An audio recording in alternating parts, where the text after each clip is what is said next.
I was in a cult growing up. It was hard to relate to a lot of people when I was growing up.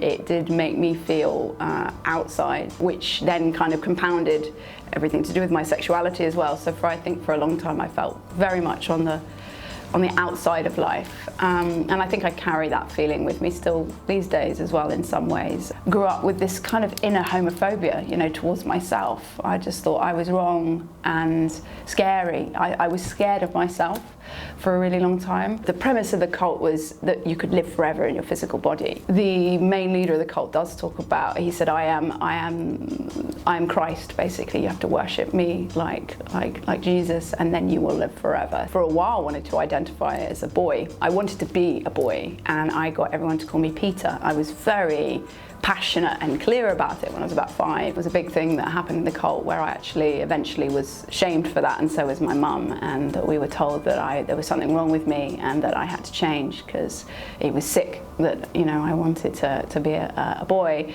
And the day that happened, which was in a room full of about 1,000 people, my mum was singled out while I was asleep under her chair.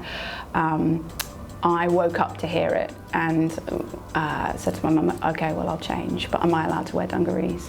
And I changed from that day forward. It was an awful, awful thing to go through. However, I'm all right with being a woman. I like being a woman. The weird thing about the cult in terms of sexuality is that they were so hypocritical. It was actually 3 people running the cult. It was 2 men and a woman. The man and the woman were married, and then there was an add-on man, and they lived as a throuple. Yet they used to shame people, you know, like me, and for trying to be who I was. So it's not always easy, but it's definitely, I'm happier now than I have been in years.